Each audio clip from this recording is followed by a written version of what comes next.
Yeah, Right. let's go. Hello, and welcome back to the Simple Politics podcast. I'm Diane Daniels. He's Tatton Spiller. Hello. And together we'll talk a bit about UK politics and what you've been seeing across your social media feeds this week. Hello, Tatton. Oh, hello. Sorry, I thought you were going to say hi to Lottie first, because on the script it says Lottie is also here this week to put your questions out of the mailbag. So I thought that's what you were going to say. I mean, you know by now, there is a script, yes, there is. That's a fact. We don't always follow it. Oh, I believe in the script. I believe it helps keep us very much on the straight and narrow. No, I didn't want to say. I think last week I was particularly hectoring and difficult, and I'd like to apologise to both of you for that and to the listener, genuinely, because I think that sometimes I enjoy the banter and being silly. But I think last week I went a bit far with it. I think I was a bit negative, genuinely, and I'm sorry. Okay, I'm sorry to both you two, and I'm sorry to the listener as well. I will try to be more respectful. I'm still going to be silly, but more respectful with it than that. So yeah. No, don't lose the silly. It's fine. It's fine. But no, we're very loose script, you know. But Lottie, yes, you are here, and I haven't forgotten you. Hello. Hello. How is everyone?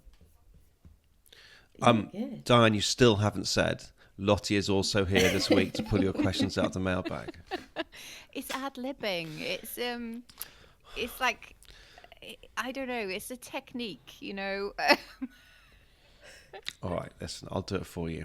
Lottie is also here this week to pull your questions out of the mailbag. Hello, Tatton. Hello, Lottie. Woo. There you go. Nailed it. I need, what do you call those stage whisperers? That's what I need. But Like a prompter. yeah, maybe. I mean, when I go see my kids' plays at school, it's not so much a prompter. It's just someone who just says the whole play while the children look at them confused. Yeah. Yeah. Is it the teacher who normally just comes in and does? Yeah. Yeah, it just says literally, it's like, what's my line? Two houses, both alike in dignity. Is how it goes. Because that's what my kids do at school. It's not. Right. We're going to move on. Listen, we've got so much to talk about today. Just want to listen. Do you know what? Our Patreon community's absolutely been kicking off this week. There have been like a million comments. I mean, and I get like some emails telling me about some of the comments. I don't know how the system works. I don't know how it decides what to show me and what not to. But I've just had like a quarter of a conversation through my inbox. I don't know what. Like everyone seems very happy on there. I haven't had the opportunity. But Emma, our lovely colleague Emma's been in there, hasn't she? Yes. Chatting away. So listen, join. It's a great community. Join it. You chat to Emma. You chat to everyone else. You chat to me sometimes. It's all good. Diane can never be bothered. No. To go on Patreon. No. It's a bit rude. So yeah, do come and hang out. It's like £3 a month, and it helps keep our whole thing on the road. Once again, we do not make any money from this podcast as people, as individuals, we certainly don't, and we are about £100 short of breaking even on it. Like, as again, breaking even on the production of it rather than breaking even on anything for any of us. So to keep it on the road, patreon.com/simplepolitics, just £3 a month, or maybe, 30 quid a month would be good. 50, I don't know, like whatever you want, but from £3. And you'd be amazing. And yeah, we love you. Yeah, we really do. I should chat more. I've taken a note. But let's move on to section 1. Let's talk about top posts of the week. What people have been talking about this week that involves politics. What was third across all our social pages, Tatum? What came in at number 3? Well, there was some very serious news from America where some journalists had been invited into the top, like it's a secret security thing about defense. It's a mind-blowing story. And so I got to my desk and I was like, oh, what can we leak? I think it'd be really funny if we leaked something, and then we genuinely had the only secret that we have is that we're launching Simple Money on the 6th of April. It's literally the only secret we've got. So I was like, and we had very strict plans for how we were going to launch it. Diane and I sat down. We had sat down and we had really strict plans. And I was like, I'm going to leak it this morning. And I was like, what? So then I spent like an hour designing a WhatsApp page as if we had a team WhatsApp chat. We don't have a team WhatsApp chat. And I made everyone have a conversation about Simple Money, and I posted it, and it did quite well. We've got like 6,000 followers on Simple Money now, but we haven't had the big launch yet. So it's coming, isn't it? 6th of April, because that's the Stop saying this. Like I know it's been leaked online, but we're not officially telling anyone about Simple Money launching on the 6th of April. Okay. At simple_money UK on Instagram. Yeah. Shh. Yep. No, I think we got away with it. I think we did too. And in the edit, I'm sure we'll just cut all that bit out because the confidentiality clause. Yeah. Oh, right. Brilliant. Okay, number 2. I've got number 2. Okay, at number 2, we were talking. This is a serious one, and it's really lovely as well, because I'll tell you a little bit about the person we wrote about actually contacted us as well afterwards, which was lovely. We watch a lot of Parliament TV, don't we, Tatton? Like in between when we're not writing a post or doing a podcast. It's great. It's a great resource because all the stuff's on there. If you want to like watch a bit of the Commons, a bit of the Lords, committees, you can do the lot. And basically, it's just such a good way of keeping up to date and also watching things that might not necessarily make it to Politics Live or Sky News or whatever. Just watching some stuff that goes under the radar a little bit. And one of those was a committee that has been meeting for a while, and they've been looking at social care, and they've been looking at the whole world of carers and really starting to plant the first seeds of what could be policy in the future around that. And the way they do that is they speak to lots and lots of people to gather evidence, to get all the evidence in of what it's really like out there to be a carer. And last week they were focusing on unpaid carers, and they had 3 unpaid carers on who will give great testimony about their lives and how much care they give and their situations and the things that they miss out on being carers and the things that are hard and they'd change if they could. And it was really, really good. And one of them was a girl called Holly who talked so articulately about her own situation, caring for her sister in a single parent family, and how she supported her sister through mainstream education and how it was so difficult for her, but she's actually made it to university. And it was just fantastic. What a story. I think what was so amazing for me was that there was a guy called Kayam as well who was younger. Yeah. And both of them spoke with so much love. Yeah. For the person they care. Yeah. For. Like it was beautiful. It was, I mean, yeah, what a lovely, lovely session. Yeah. And we put a quote up from Holly just about, that how things often feel for young carers about, you may be 18, but you don't really feel like an adult because you can't go off and do all the, nightclubs and things that your friends are doing because you've got responsibilities, but also you feel less like a kid as well. And that was a great quote. We popped it up and Holly contacted us as well, which was lovely, and said thank you for sharing it and how surreal an experience it had been for her to log onto her Instagram and see that we'd pulled the quotes and put it up. So that was really, really nice. And some real policy things to look out for in the future, because one of the things that she and Cian and the other lady are pushing for is that to be entitled to carers allowance even if you're in full-time education. So that's really, really interesting. And I know that in particular, the Lib Dems are really big on social care change, aren't they? So I think there is probably lots more to come on social care in the future. Yeah, sorry, I took a lot of time on that one, but I felt it needed it. Oh no, 100% it did. Like I've got nothing to add, but it was amazing. It was really amazing. And Dan, you saw it and sent it over, because the great thing about Parliament TV is that it stays on there, so you can go back and watch anything. I mean, it's an amazing website. But yeah, fantastic.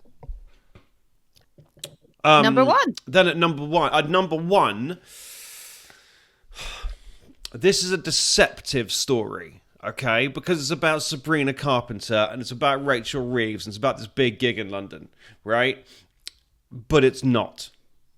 Ooh. You can think about Please, Please, Please, or you can think about Espresso, or you can think about any of these other songs that somehow just everywhere, despite their persistent mediocrity, right?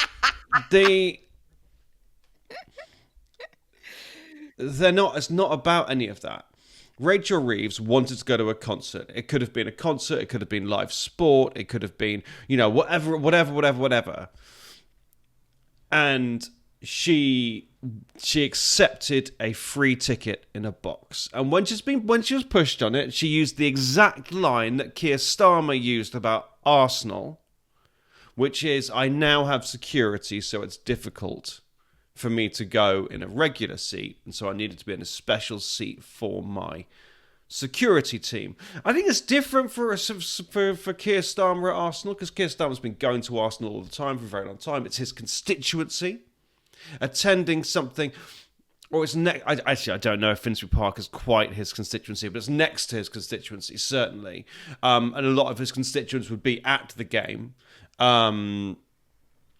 And it feels a bit different. But anyway, Rachel Reeves went to the box with the security. Now, when she was asked by Laura Kuenssberg, I posted this on Sunday morning after seeing it on Kuenssberg.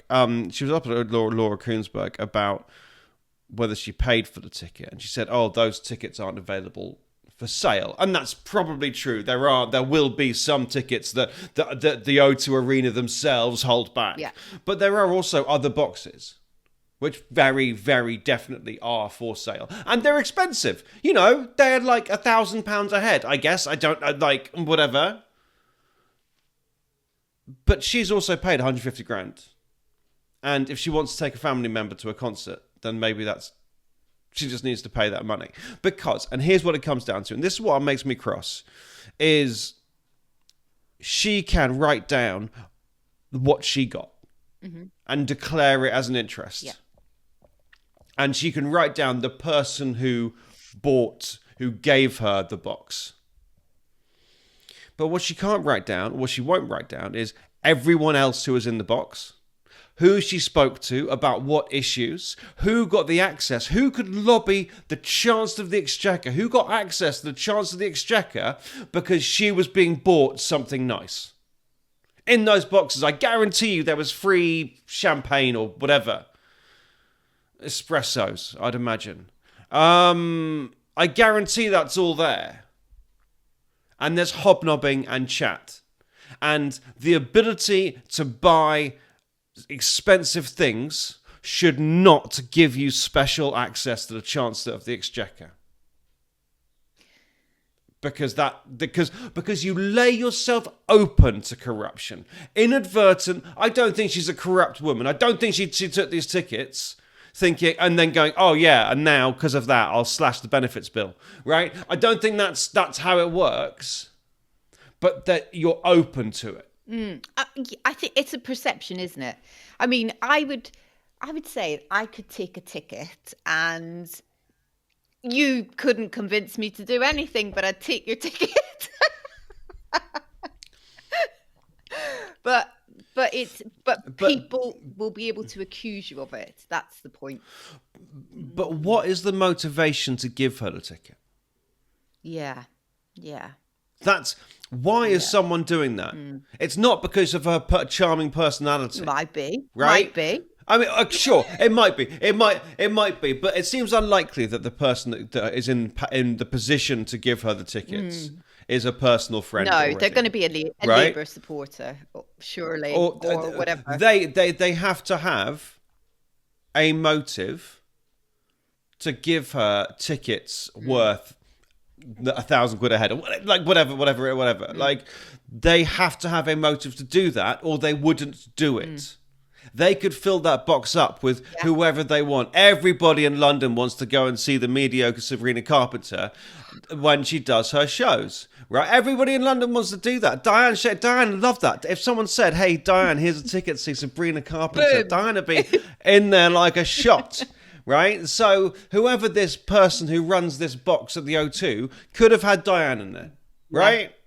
But they chose not to. They chose to have the Chancellor of the Exchequer in there. There's a reason for that. They expect something in return. And that might just be the swagger of the flex of being like, yeah, just had the Chancellor seeing some terrible music with the Chancellor. And but that's the only reason to be down on it, though, because otherwise, the woman can go see who she wants, do whatever, if in a it is yeah. It is the only reason to be down on it. It's the only reason, but it's a massive reason. Why is she accepting it? She is a wealthy woman. She doesn't pay rent at number 11. Right? She is a wealthy woman. Presumably she still pays rent or mortgage on her actual house in Leeds. But she is a wealthy woman, okay? She can afford, if she really wants to go and see Sabrina Carpenter, which, that's absolutely her right. I don't want her having a miserable time. I don't want her unable to do the things she wants to do. But the motive of the person giving them the tickets is unclear and is not written down in that registry of interest where she puts it down. So just waving it away, saying, of course I'll declare it and do that, it's not good enough for me. Now, 45%, we did a poll on Instagram, 45% disagree with me. Which, I just have to take. Obviously, the majority do agree with me, so that's good.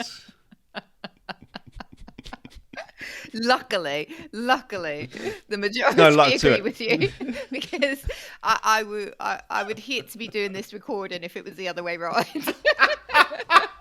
What are you saying?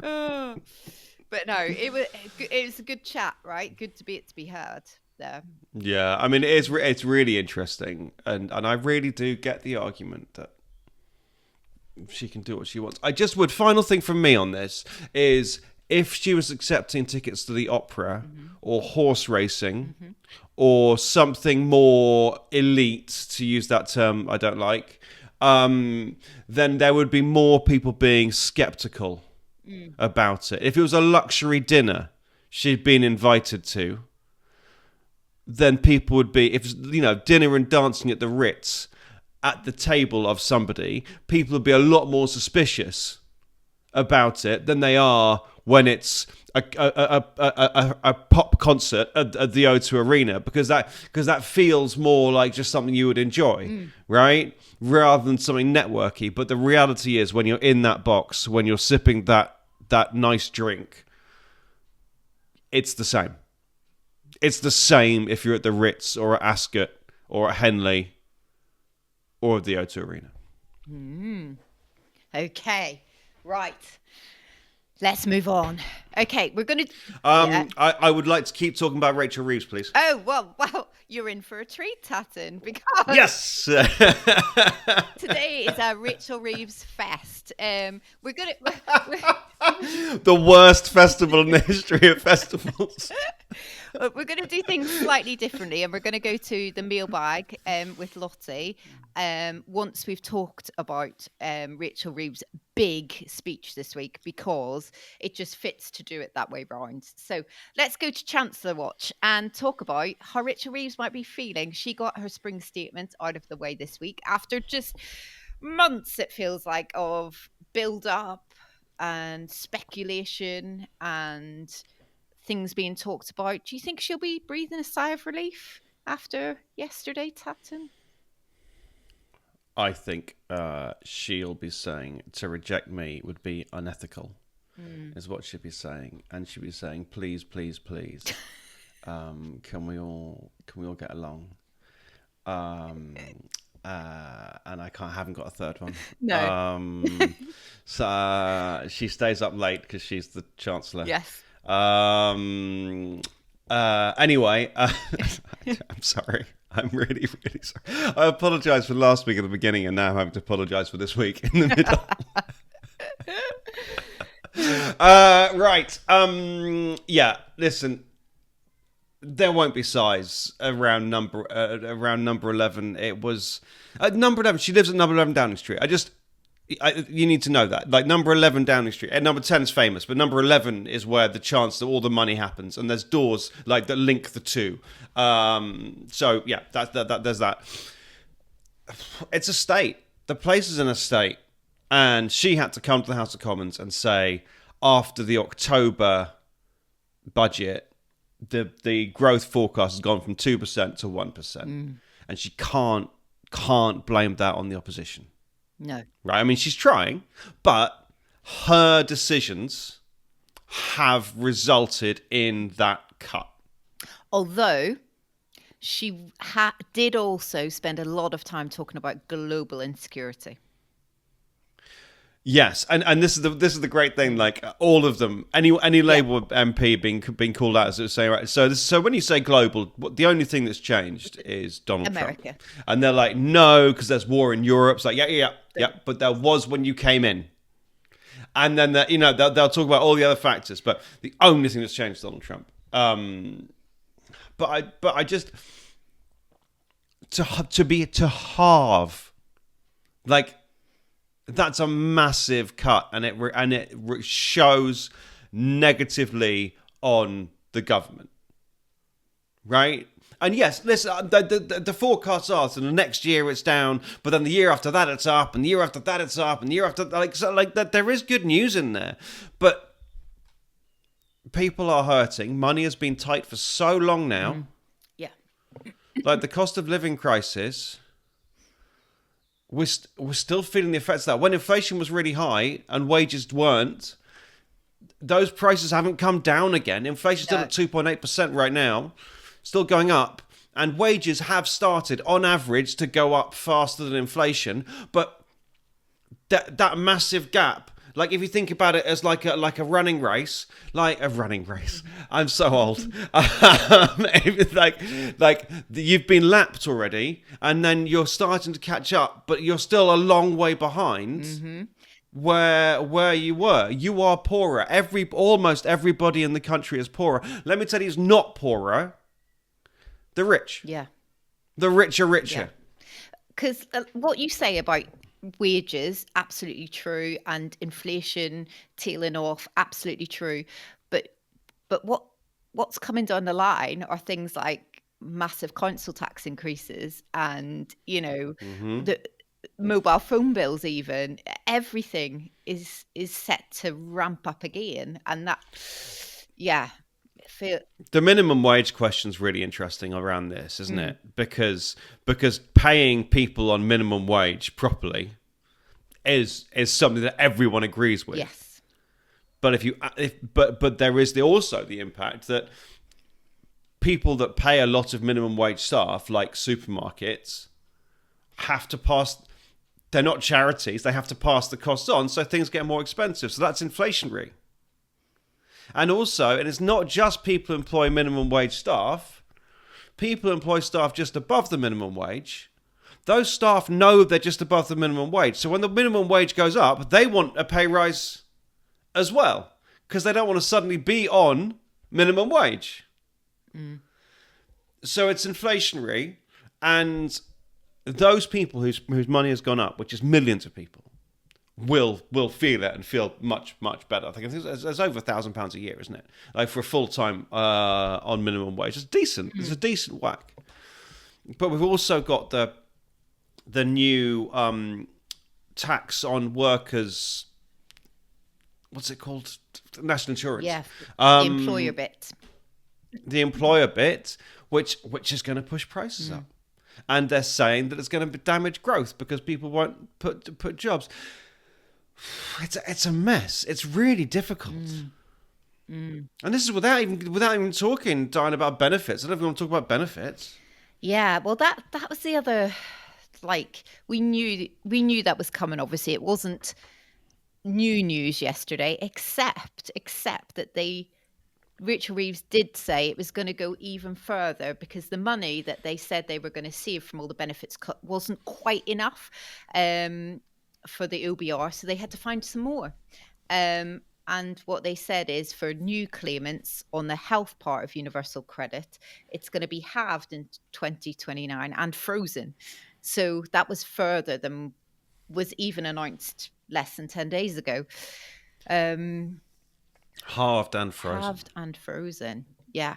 And, you know, we talked about this morning and we've posted, but, you know, the Department of Work and Pensions own analysis does show that people are going to fall through the net because of this. That, you know, we always talk about that cliff edge, don't we? And that being lost in the margins, yeah. the fringes. Yeah. And you know, they say that that's going to happen. Rachel Reeves says, well, actually, they haven't taken into account that we're going to help more people get meaningful work.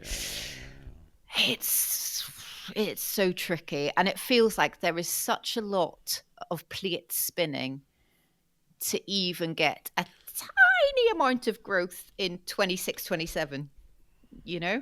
Well, I think there's two really interesting things here. One is in order to... because it's all joined up, exactly what you say about plate spinning, in order to make sure that those people who have their disability benefits cut are in work, you need to have an economy that's got jobs. Yes, yeah. And so if the economy if the economy with jobs is struggling with a higher minimum wage and struggling with higher national insurance, so we have a shrinking number of jobs, and job vacancies are down at the moment, a tiny bit, but they're down. If there's no jobs to go to, then the people whose benefits you've cut to encourage back to work, they can't be encouraged back to work because they're applying and they can't get it. It's a catch-22 situation. And I can't remember what the other thing was. So that's that's a pearl of wisdom you will never hear. To go to some, I guess, glimmers of hope that were in there. I get a lot has been put on the housing sector, isn't it? She talked. I mean, she talked about that a lot. A lot, yeah. With nothing to announce.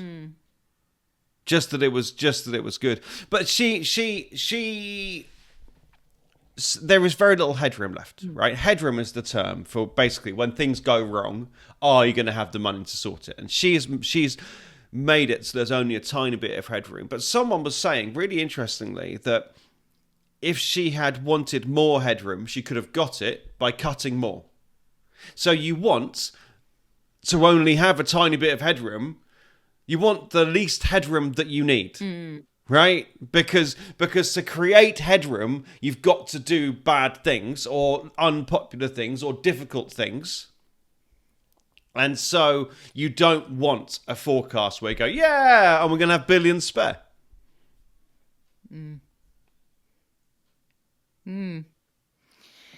Yeah. Well, next, I guess, there's something called the spending review in June, right? Yeah. What can we expect from that? Just more of the same? More? Well, I mean, the spending review is you get loads of civil servants, right? Because civil servants are clever and important. Yeah. You get loads of civil servants who go through each department and say how much they should be spending, and they report back. And the exercise, what you do if you want to cut spending, you advertise that you're doing a spending review, and then you tell the reviewers to be tight on things, and then you go, oh, okay, we're going to implement the spending review. Because you can't stand up and say, justice, bang, you got 15% less money. You have to get someone else, an expert that you've told to come back and tell you that they need 15% less money, and then you give them 15% less money. Like it's like we are still heading towards, at some point, I think we're heading towards getting rid of the 2-child cap and benefits when the poverty review board comes, because they couldn't U-turn then and there, so they'll put a review on it, get someone with like letters after their name and like a doctor, like, to come back and say, oh, you should do the 2-child cap. Oh, should we? Oh, okay, thank you very much. And you do it. So science experiments often finds exactly what the person who's paying for the experiment wants them to find. And that's science. And they're like nailed on clever people, right? Politics is all a bit wishy-washier, and reviews often find what the ministers want them to find. Interesting. Cool. Well, that's the next big Reeves event. If you're waiting for your Rachel Reeves moments. Well, when can we get tickets to Reeves Fest? What's going on there? We shall see. Lottie, come in and rescue us. Has there been any questions about yesterday? Yeah, we've had a couple of questions. The first one is from Catherine. She asks, do you think there'll be forced redundancies in the civil service? Ooh. I don't think so. Because one thing she announced yesterday was that they're going to put some money together, like invest quite a lot of money to put attractive redundancy packages out there so that people volunteer exit. You're not allowed to call them redundancies anymore. They're exit plans. They are it's going to be loads of money, and they're going to, plenty of people will take it, I guess. If there's loads of money and you're as capable and intelligent and wonderful as so many people in civil service are, you're going to find jobs elsewhere. So if you get paid £25 to do it, why not? Yeah, I think, they'll definitely want to avoid anything that's compulsory redundancy. And like Tatton says, the packages will be obviously the first thing that they go to. And then, businesses and, the civil service will do this as well. Very often we'll just do things like not backfill when there's vacancies. They'll do things like that to shrink, where they can do it, that it's not actually making somebody compulsory redundant. So yeah, it's quite efficient. When you're an organisation that size, you can cut very quickly by not recruiting and by enticing people out. Yeah. You don't want to be having those conversations with people about, no, you're not being fired, but also you haven't got a job anymore. Yeah, but it comes down to what Tatton was saying, spending review. It's part of the efficiencies. It's part of the government saying there are actually some things that can be more automated, that can be AI driven. That's just the reality of it. So it's funny, isn't it? Because it is the spending review, because most civil servants work in a department, Department of Health, Department of Education, whatever. But we also know there's going to be a 15% across the board cut in civil service. So I don't quite understand, maybe this will become clear, how you can have a 15% civil service cut and then also a 15% cut. Does that include the civil service? I don't know how the accountancy of it works. No, me neither. But but hopefully we've answered your question. So yeah. Perfect, thank you. And then let's go to question 2. So Abby asks, how do we reduce MPs' salaries and expenses? Ooh. Give them more free tickets to things. Well, it's independent, isn't it? So yeah, IBSA. Yeah. Why do we want to? Yeah, I feel like, have they watched yesterday and thought, how do we reduce I said earlier that Rachel Reeves on £150,000, right? Roughly that. I think it's roughly that. 150,000, and she is leading the country's money, if she was working in a bank, Oh, yeah. she would be earning a lot more than £150,000. Like the interns there are on £150,000. That's not true. But the most MPs take a pay cut when they join the House of Commons because they've been doing lots of other jobs. And actually, what is it, £80,000 now, £90,000? I'm not sure exactly what the MP's base rate salary is. There's a lot of jobs. There's a lot of jobs that pay considerably more. GPs, for example, head teachers, for example, secondary school head teachers, but jobs that you don't think of as being massively money based, lots of them still pay more than MPs get. And the whole expenses thing, some people historically have been abusing expenses, but that is hard now. They have tightened that system up. It is hard. You have to give actual receipts for actual things to do it, and they are very clear about what you can and can't put on expenses. Every MP, most MPs, need to have a second home. Again, Rachel Reeves is she's a Leeds politician, Leeds-based MP. She has to have a home in Leeds and one in London. I mean, now it's easy because she's number 11, so it's a bad example. But anyone who's an MP far away from London needs to have 2 homes. And that requires expenses. If you had to have lots of stays away from home with any job, they would pay you expenses. Right? Yeah, definitely. So we can't moan about them having expenses because people of Leeds want their MP to be in Leeds at the weekend and they want their MP to be in the Commons during the week. That's what the people of Leeds want. If we said we're not going to give you expenses, the only people who could be MPs would be rich people. Do we want a world where the only people who are MPs are rich? No. When we did a post celebrating the fact that the first time in history everyone in the cabinet was state educated, people loved it. People loved it because you, our listener, our readers, want MPs who are state educated from the 93% rather than the 7% who are private school educated. That's what you want. But if you cut expenses, if you cut salaries, that's not what you get. Because if MPs need to top up their wage with their own money, then you only get rich MPs. Sorry, Diane. No, I was going to say, I think it's one of those that I think on face value,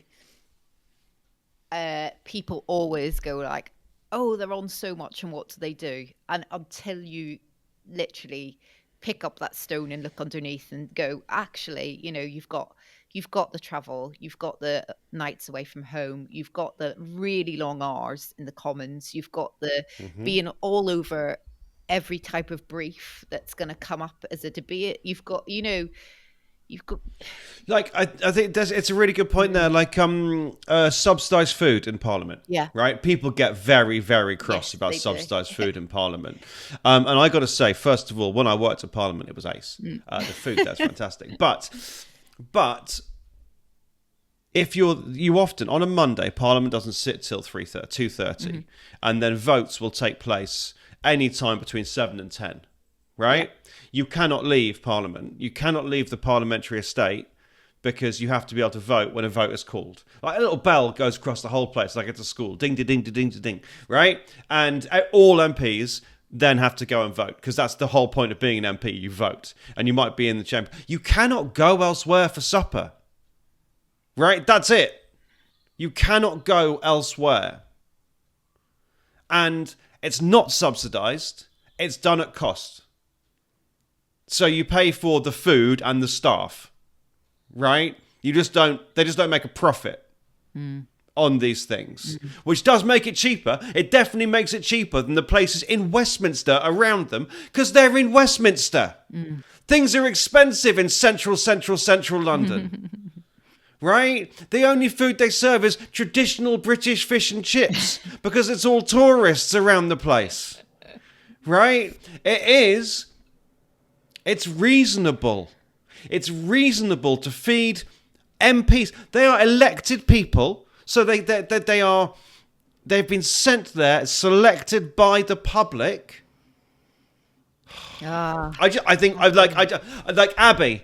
How do we reduce MPs' salaries and expenses? It's really hard because IPSA is an independent body, but you could write to IPSA, you could lobby IPSA, you could start a petition and protest outside the offices of IPSA. I don't think it's going to work, but that's the only way to do it. MPs have no say at all over there. Some MPs, some especially Conservative MPs, there's an MP called Adam Afriyie, who was a multimillionaire. He gave every penny of his salary to charity. He said, I don't need the salary, I'm going to give it to charity. So you could campaign that more MPs did that. And some MPs, because there's another pay rise coming up now, some MPs are saying, I don't need a pay rise, and they're giving every penny of the extra. They can't turn it down, it just gets put in their bank account, but they can give every penny of the extra to charity. So you could campaign for your local MP to give money to charity. I mean, it's slightly difficult because then you're saying to someone how they should spend their salary. And we all earn our salaries and we can spend them how we want. But that's the way to do it. If you want to reduce MP's salary expenses, talk to your MP, talk to IPSA. Yeah. Don't talk to me, Abby, about this. Abby, I'm sure we could chat and agree on a lot of things. I'm sure you're lovely. But I have no power to reduce MP's salary and expenses. Abby, let's talk theatre. Yeah? We'll talk about Reeves Fest and who's going to be on the second stage at Reeves Fest. Yes, definitely. Right. Oh, goodness. Okay, time's ticking on. So let's go to the crystal ball section and talk about what's coming up next week. I mean, I've got probably the most obvious one because I stole that the script. Because on Sunday, we always have a really good clocks post. And this is no pressure. I feel like I'm piling quite a lot of pressure on us. But when the clocks change twice a year, as they do, you know, we love it. But there's always something on our page, and it always does pretty well. Because this is the one where you lose sleep, right? Yes, it is. Yeah, always have to check. Only if you've got a job. Yeah. You don't lose any sleep if you don't have to be up for a job or for church or something. You know, like. You do, just because, you know. No, because you just sleep the normal, and then you just get up a bit later because the hour says it's a bit later. I don't know. So you don't lose sleep. No, that's not how bodies work. No, you go to sleep in the evening and then you wake up in the morning. Yes. Just because there's been a clerical change to the time, doesn't make any difference. Administrative details don't affect your body clock. Something happens. I haven't even got the words to express what it is, but there's definitely something. It's light later. That's what we're going to talk about. Hurrah for lightness and joy. Yeah, but then you're just tired. Well, you're not, because you didn't lose any sleep. You might have done. I'm losing it. I don't know what it is. I've got to do some Googling. Tatum, what else might happen next week? What else might happen? Well, it's the 1st of April. I mean, I was just looking at the parliamentary list of what's coming up, and it's not much. No. They haven't announced very much for next week, but it's the 1st of April. Lots of changes take place. Council tax, household bills, stamp duty. All of those things. And then the 6th of April coming up at the end of next week is the new financial year. So lots of money things still. We had money this time. It's all part of Rachel Fest. That's why we're at Reeves Fest. That's why we're really going for it this week on the old financial. We are sponsored by Reeves Fest. Buy your tickets now at patreon.com/politics. And that's happening next week. We've overrun. Amazing. Okay, right. Well, thank you for that. Let's chat next week, and thank you for listening, lovely listener. And we will, catch up again. Catch up next week. Cheers, everyone. Bye. Bye.